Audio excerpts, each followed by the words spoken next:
చేస్తే ఈ రోజు దీన్ని ఇలా ఉండనీయకుండా మళ్ళా ప్రైవేట్ వాళ్ళకి అప్పజెప్పి ప్రైవేటైజేషన్ అనే పేరుతో పేద ప్రజల మీద ఈ భారం మోపుతూ ఇంకో 40 లక్షలు పెంచుతూ ఈ యొక్క ప్రతిపాదన చేసి ఈ భారం మొత్తం డాక్టర్ విద్య అభ్యసించాలనేటువంటి ఆ విద్యార్థుల మీద వాళ్ళ తల్లిదండ్రుల మీద మోపుతున్నారు. అంటే ఒక్కసారి ఆలోచన చేయండి, ఈ రాష్ట్రంలో డాక్టర్ చదవాలనుకున్న వాళ్ళు గాని డాక్టర్ విద్య అభ్యసించాలనుకునేటువంటి ఏ విద్యార్థికైనా కూడా ఇది ఎంత భారం పడుతుందో. ఈ విధంగా రాష్ట్ర ప్రజల మీద ఈ వ్యాపారం, ఈ సొమ్ము చేసుకోవడం అనేటువంటి ఒక ఆలోచనతో మరి ప్రైవేటైజేషన్ కి అడుగులు ముందు వేస్తున్నటువంటి ఈ ప్రభుత్వాన్ని ఏమనాలి?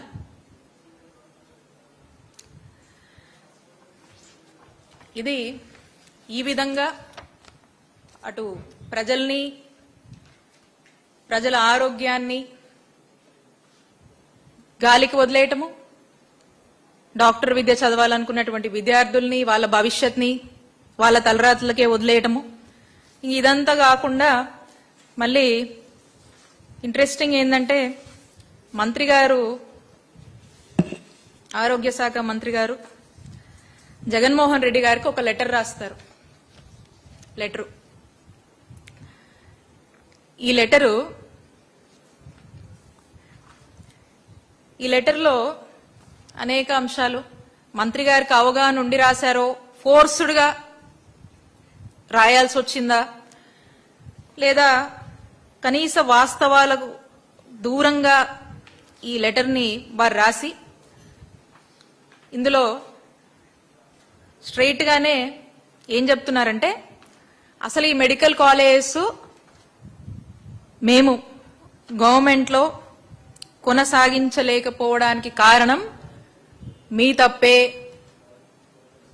జగనన్న ప్రభుత్వంలో చేసినటువంటి తప్పుల్లో భాగంగానే మేము ఇప్పుడు కొనసాగించలేకపోతున్నాము.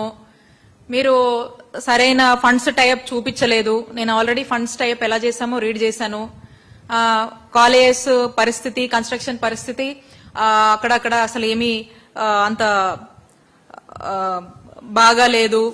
సో మాకు అది వయబుల్ కాదు, ఫండ్స్ కష్టమైపోతుంది, మీరు చేయాల్సినటువంటి పెట్టాల్సినటువంటి ఎఫర్ట్స్ పెట్టలేదు, అందుకారణం చేత మేము ప్రైవేటైజేషన్ కి వెళ్ళక తప్పట్లేదు, మీరు చేసినటువంటి తప్పుల వల్లే మేము ఈ ఆలోచన చేస్తున్నామని చెప్పి ఒక లెటర్ రాసి మళ్ళీ దీని మీద అంటే మ్యాలిషియస్ క్యాంపెయిన్ మేం చేస్తున్నామంట అని ఇక ఎక్కడ లేని నెపాలన్నీ వేసేసి అందుకనే పీపీపీ మాడ్యూల్ కి మేము వెళ్తున్నాము.